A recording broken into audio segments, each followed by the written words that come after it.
What he feels for me is very strong. It just doesn't bother me. So it just doesn't bother me. It just doesn't bother me. This might be a hunch. I don't know. But I feel like it doesn't bother her. Just a hunch. Hello, everybody. Welcome back to my channel. My name is Queenie. For those who don't know me, reviewing Love is Blind UK Season 1, Episode 8. Before I get into it, please make sure to like this video, subscribe and hit the bell, and leave a comment down below. So we start things off with a few quick-ish conversations. We have Tom, who's feeling away because his mother does not support his involvement in the show. She thinks there's no way you can genuinely love somebody, let alone get married to them in this quick of a time. You're not wrong to think that way. You're not wrong at all. So he says his mother is his favorite person in his life. So if she's not there, it'll definitely be, a sting to the heart. We will see what goes on with the mother. Nicole and Benaya are having a good day at a park or something. They're having a picnic, and she decides to bring up Sam. Benaya is not happy about it because he doesn't like how Sam treated her or talked about her. And so she's like, oh, I just want closure. I just want to close that chapter for good. Give him back the ring. Give him back the bracelet. I didn't even know she was still holding on to it. Let's talk about that. Why were you still holding on? The ring, fine, because that's a whole production situation. The bracelet? So Benaya's getting emotional because he doesn't appreciate how Sam made her feel. And if he makes her feel bad, then Benaya will feel bad about it.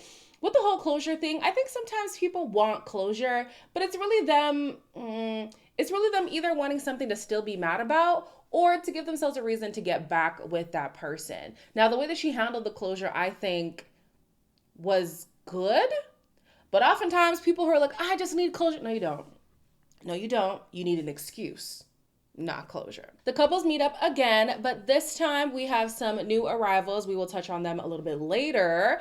Immediately, the women can see a difference between Ollie and Demi's interaction. Maybe the space really was all Ollie needed. We will see. She claims they have not had sex, so we're going to take her word for it. For now. Tom opens up about the blips he's been having with Maria, and I'm like, maybe y'all should stop calling them blips because there's some pretty big speed bumps. Her views that men should just basically cover everything, but she would feel embarrassed being seen to pay for something when we're out together. That didn't raise itself until a few days ago. That obviously makes you think, are we really ready? I can't say that I'm surprised. I really can't. In the pods, what did she say? She said she wants to exercise traditional roles in her marriage. You can assume the man is the provider, the woman is the homemaker. That's what I understand as traditional roles. She said she wants to be a stay-at-home mother. Very clearly stated, she wants to be a stay-at-home mother. She also said there are certain cultural expectations that, although she is not tied to, it is expected in her family to adhere to certain practices. That, along with the religion thing, listen, she has made all of this clear. Why are you shocked? Why are you surprised? Why are you acting caught off guard that she was looking at you to handle the bill and she actually doesn't expect to ever handle the bill or ever be seen handling the bill? I'm not quite sure on that one. Maybe she will handle the bill sometimes as long as nobody's watching, as long as nobody clocks her. You know what I'm saying? But she said all this. And if she didn't say it explicitly, like, oh, I expect you to pay for every dinner, it was implied with everything else she was saying. Traditional roles. Where's the shock? I'm shocked that you're shocked. So the pod squad arrives. I hate that we're calling them that, but we are here now. And before they start to mingle, Catherine is complaining to, I think, Maria about the lack of affection that she's getting from Freddie, but also the fact that whatever Freddie is doing is pissing her off. I just want him to be a little bit more affection. And he's like, but you don't hug me. You just want to grab me. Yeah, no, I get that. I do get that. It's like I do, and then he just does something silly. I love you too. Catherine says, one, maybe their love languages are off, potentially. And two, she is starting to feel, what did she say? She's not confident in herself. Maybe heavy on the last part. Because what is this self-sabotage that's going on? You want him to be more affectionate, but when he shows up, in ways that are true to him. Oh, he's annoying me, he's irking me, you joke too much, you're too sarcastic. Nah, nah, nah, nah, nah. You want him to say I love you. He says I love you. Oh, I didn't like how you said I love you.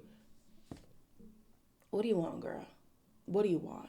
It feels to me like her whole self-worth, identity crisis thing that she's going through is making her want to sabotage her relationship so that when it inevitably doesn't work out, she can lean on the fact that, oh, this always happens to me. Oh, I knew this was going to happen. Oh, I don't know if she thinks Freddie is just too good for her or whatever, but consistently looking for things is going to lead you to find something. You are going to find something, or you're going to lead the person to do something that you were already preemptively planning for, and it wasn't in the cards at all.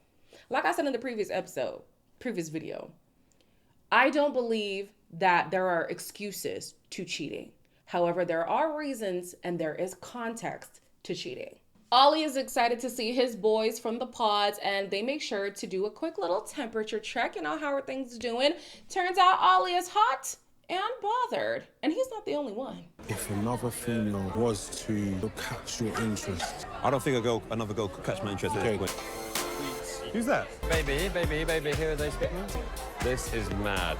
Oh my gosh, how you doing? Charlotte is mad, berserk, sublime. And don't get me wrong, Demi's fire as well. I just want to ask, when has this man ever used the words, and I quote, mad, berserk, and sublime to describe Demi?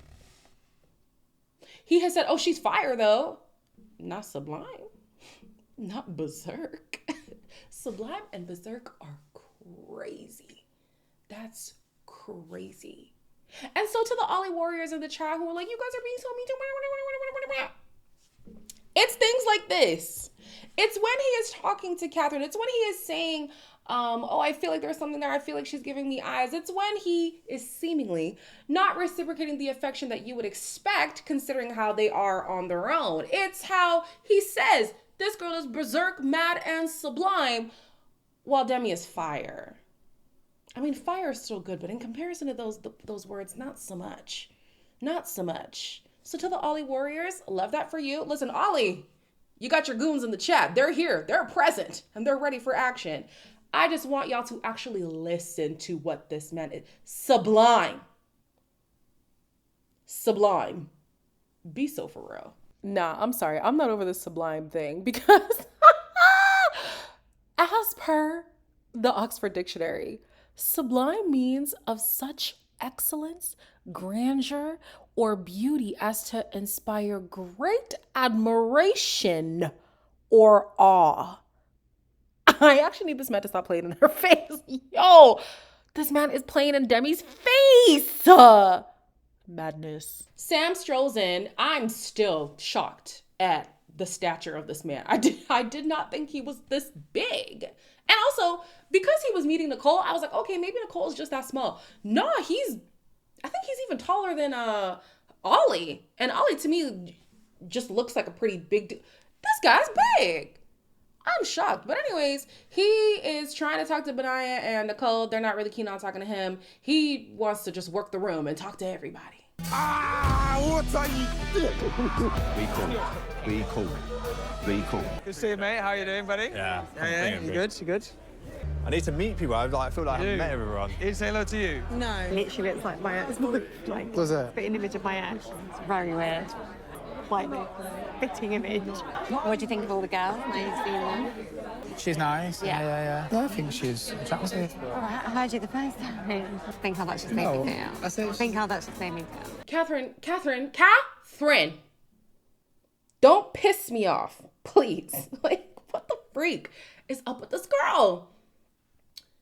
She says, oh my gosh, Sam is like a spitting image of my Oh my gosh, they look exactly the same. Oh my gosh, I can't believe it.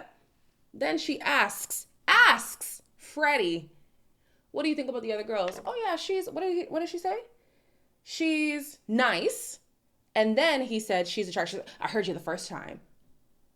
I know that ain't you talking. And she's like, well, what if I said that she was You basically did. You were gawking at Sam. And did Freddie say anything? no. Well, we didn't see him say anything. He didn't say nothing. And you're gonna be out here, I heard you the first thing. Work on your self-worth, because you're actually projecting right now and it's ridiculous. I would love some kind of unseen footage to show Freddie being an absolute F-boy, because up until this point, there's no reason for Catherine to act this way. And now that y'all are both on a show, now that he has some notoriety, it's going to be even worse, the kind of attention that Freddie's going to get on the outside. The mom was saying it was the old ladies in the neighborhood. Baby, now it's the Instagram girlies. Catherine, get it together. Sam is under the impression that he is misunderstood. And honestly, I can't even be upset with him, because somebody in my comments was like, I just feel like Sam is misunderstood. There are people out here who believe that. He's one of them. Nicole is also one of them. She feels like Sam is misunderstood. I was like, girl, no. I wouldn't say anyone's been bad-mouthing you per se, but I feel like they got this perception of you as either like, I'll fill you in from my side of, obviously you weren't genuine or your connection wasn't genuine. What wasn't genuine about it? We probably didn't have the final kind of chat that you probably should have. I know. Like, I just wanted to know today that, you know, was it a mistake and I was kind of misled, or... I thought you were my person in that pod when you proposed. I think we gave it enough time, because we never had any intimacy, Connection. we didn't have any of that. I remember you wanted to be physical with me, and I said no that night, which in a way I'm quite proud of myself for that as well. Like, I wanted to be a true gentleman to you as well, and you deserve that. The feelings it should feel, it wasn't feeling it. Because I didn't want to be physical with you. No, I just think we're very different, you know? He is upset with Nicole because basically he feels like he was done dirty and like she treated him like a second-class citizen. No, that's me being extra.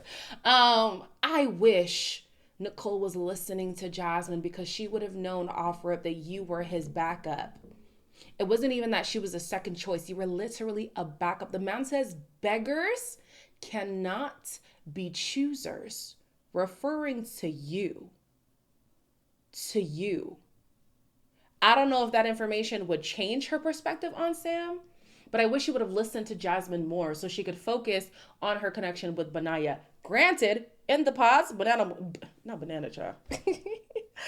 the pods, Benaya wasn't giving us much to work with, but it was better than what Sam was providing, at least as an onlooker, okay? So he says that she wanted to get physical with him, and he's the one who shut it down. She didn't deny it, so I don't know. It upsets me that she has put Sam in the victim position, because he is riding this bee until the wheels fall off. The victimhood, oh, he is soaking in it, soaking. I wanted to try. I wanted to be with you. And I felt like our connection needed, to focus on the emotional, and to get physical, it just was going to ruin it. And you didn't give me a chance. And she's eating that. You're still a good guy. I just want... There's no way you're still making... No, man. I'm back to the actor allegations, because what is going on? What is actually going on? I need the conspiracy theorists to come into my chat and validate my opinion that this girl is an actress. Girl, be so for real. Before y'all actually do that, I don't think she's an actress. And even if she is, I wouldn't care. It's a show. Who gives a damn? But this girl is an actress. Lord have mercy. You can still cape for Sam? For real? Maybe she was trying to get physical with him. I don't know. She didn't say no. She didn't deny it. Oof. Anyways, child, I don't like that the narrative is being spun in his favor. Benaya doesn't like it either. But hey ho, here we go. Catherine is still snapping at Freddie, and she says in her little confessional thing that on a typical night out, she wants attention. And instead of being next to her fiance, she wants to get attention from Sam. I want reassurance, I need attention. I think it could come across as flirting. I don't intentionally flirt. What's in the bar? It's a really nice bracelet. Can I have this ring? That's the ring I wanted. I don't know if you guys watch another creator. Her name is Nicole Davies. She is reviewing Love is Blind UK, so go watch her if you want more reviewers to watch. And she's always like, and this person is going, where? In the bin. Sam? Catherine? In the bin.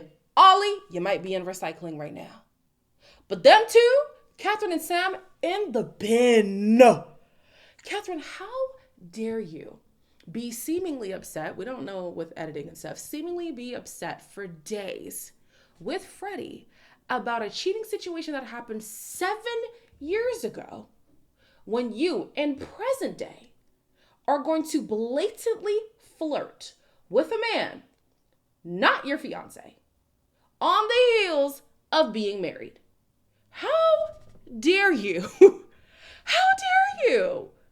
That is absolutely ridiculous. I'm sorry, that is absolutely ridiculous. For me, I feel like she's weaponizing her insecurities. Sorry. I feel like she is going to weaponize her. No, she has been weaponizing. Well, you know, I'm adopted and I've just been through so much and I've been cheated on in every relationship.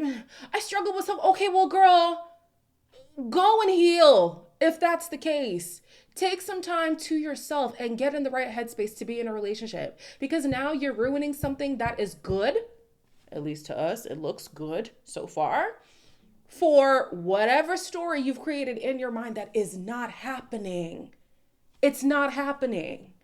So every time you get in a tiff with Freddie, you're going to go off and flirt with some man at a club? Like, is that... Anyways. If somebody like Freddie really bothers you, remove yourself.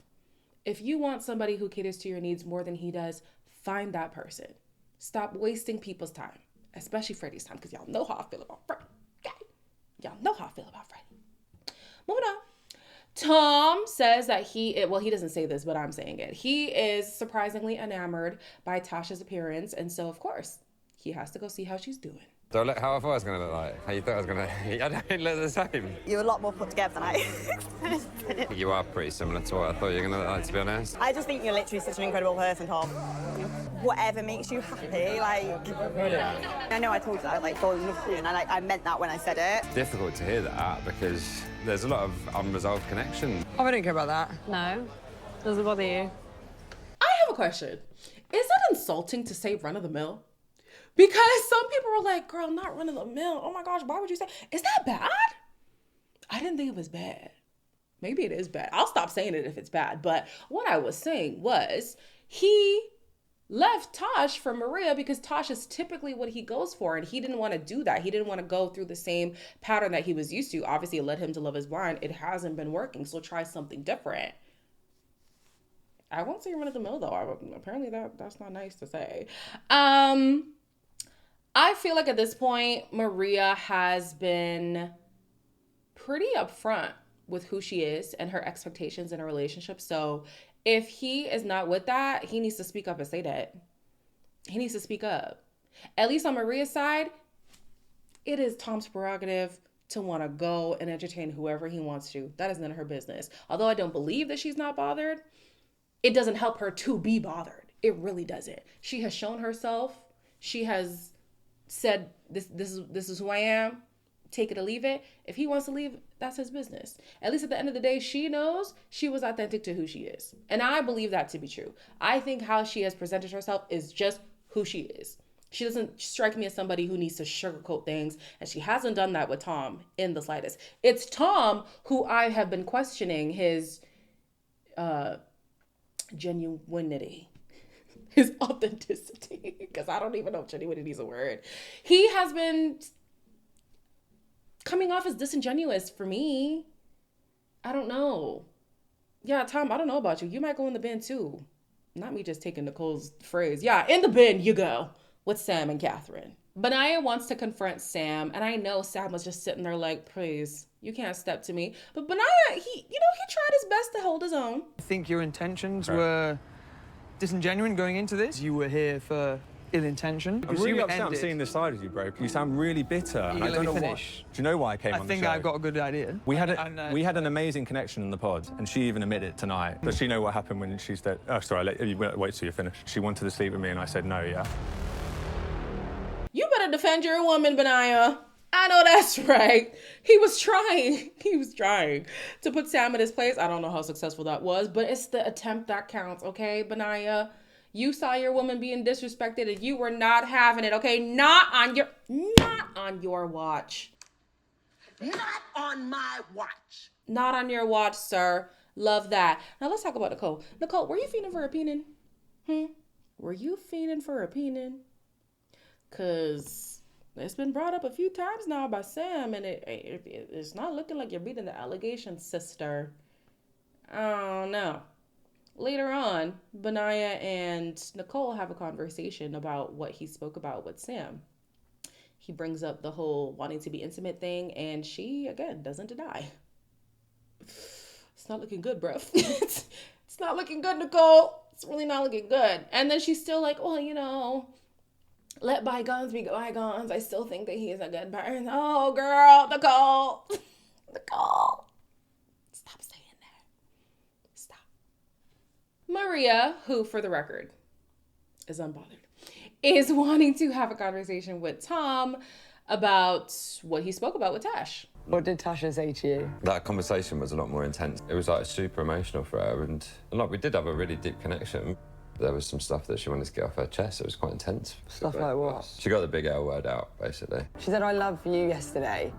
Yeah, I felt uncomfortable. Can't go up to my fiance and go, I love you. There's boundaries and just can't start overstepping them up. It made me feel really uncomfortable. Tom says in that conversation he felt very uncomfortable. And maybe he's one of those people who laughs when he's uncomfortable. But if you really were uncomfortable knowing that you are a betrothed man, wouldn't you shut things down? Unequivocally? Wouldn't you want to do that? So I don't know if you were as uncomfortable as you're trying to make it seem. Like, I don't know. So Maria's here like, well, it's completely out of line for her to say, I love you to a guy who's engaged. For sure. Your guy didn't shut it down, though. He says he was uncomfortable, but he really didn't do anything about it. So, no. We'll see how they navigate this situation. Steven and Sabrina talk about him potentially moving to Belfast. I was under the impression that she was going to relocate. But I guess now that things are sinking in, she's like, well, hold on now. I don't know if I could just up and leave my family in my hometown like that. So we'll see what result comes out of this. He says there's no rush. So maybe he will consider it. He then, meets her family. And before they do, she lets him know that I've been through a lot. People have done me dirty. So they are very protective over me. Do any of them know that you're engaged? No, I haven't told them. He proposed. Let me see. I don't remember getting asked permission for that one. So then we went to Greece. No, whoa. Before you got to Greece, I'd like to know a little bit about you. Obviously, if you hurt my daughter, I'm not going to be happy about that. I can see the connection. The connection radiates from you guys. Yeah. What I'm saying at this moment in time, yeah, we'd love to welcome you into our family. It is no surprise to me that, for the most part, I think the one sister was like, how real could this be? But for the most part, he left a good impression. It is no surprise. This man is creme de la creme. Creme de la creme. And I didn't even notice. Remember when I said he should get a fade? One of you guys commented that he got the fade. Didn't even notice. But look at him. Look. What a little cutie patootie. That fade. All right, Sabrina, you better hold on tight. All right. Since Demi's friends gave Ollie the green light, it is now time for him to meet her family. My dad, probably the hardest one to crack out of my family. Happy dad, happy Demi. How do you feel? Do you actually, like, you're in love with them? Oh, no, I'm very in love with them. You're very in love, I've been in love with her since the pod. She got loads of mates? Yeah. Would you have a problem with that? That's what Nah, not at all. For me, I'm quite laid back. She's going to go out and do her own thing because I want her to have the same trust and respect. I'm still coming home to her at the end of the day, and that's what that matters. I can't find a fault in Ollie, to be honest. I'm happy for her, that's all. I'm just happy at the moment, but I just wanted to be happy, that's all. So the family is down for whatever decision Demi makes. Ollie hasn't alarmed them in any way, so they're like, if you're cool, we're cool. And that's cool. I want to see Ollie's family and friends. I want to see their response to this whole situation. I want to see if they will co-sign that this is how he is when he's really into someone. And even if all that happens, I'm still going to need to see him say, I do. I do need to see him say, I do. Then I will believe it. But even then, who knows? Because there is Jera and Ayana. Ooh, child. Okay. And I do don't mean much these days. No, that's bad. I'm keeping it in. I don't care. The episode ends with Catherine and Freddie. They're talking about her basically needing to change her attitude. Yeah. You know what I mean? What my doubts are. I need to stop snapping and stop being bossy.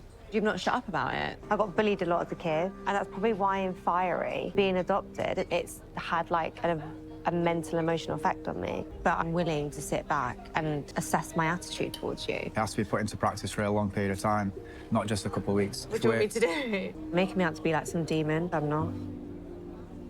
I feel like at this point, she wants him to yell or something. Like, she wants him to lash out. If he hasn't been yelling behind closed doors, like, she wants him to yell. Because what is going on? What is this? I think she wants him to have a reaction that is strong enough so she can finally, like, put the blame on him for why this isn't working out. I'm struggling to see how she consistently finds things to be upset about. And we thought she would be in tears the whole season. Lord, she's just going to complain the whole season, which might be worse. I think I'd take the tears at this point. I really think I would. So they start talking about finances, and he plans on leaving his assets to his family. So I think this is two separate conversations. Let's talk about the prenups first. If this was me maybe 5 years ago, I was anti-prenups. It's actually my mother, an African Christian woman, who was like, girl, get the prenup. What you talking about? She was like, get the prenup. I always used to think that prenups were a prep for divorce, and technically it is. But if your relationship stands the test of time, there's no need to implement the prenup anyway, so who cares? And just like getting in a car accident, you're not planning for it, but if it happens, you're protected. If you're not at fault and if you agree with the terms, you know, a lot of fine print. But you're protecting yourself in case that happens. So I hear it. Now, where he loses me a little bit is he says that his assets would go to his sister or to his family. No, I think he said specifically his sister. I'm assuming that is because the sister would likely be the primary caregiver of the brother. And I hear it. But in the case that you pass away, wouldn't you also want your wife to be all right? Like, wouldn't you want to set up your wife to be fine in your absence? Like, is it Catherine specifically where you're like, not really sure about you? Or is it anybody who you would marry? Your assets are automatically going to your sister and your spouse is just broken widowed. I don't know. That's interesting. It's his life. It's his money. He can allocate it how he wants to. For me, it was just, yeah. In divorce, I totally get it. But in the case that he passes away, I think that's a little bit different. Unless the person obviously came in with ulterior motives, waiting for you to die. Then you could keep all that money in your family. I fully support that. But you guys let me know your thoughts on this, on the whole episode. As always, like, comment, share, and subscribe. And I'll see you in the next one.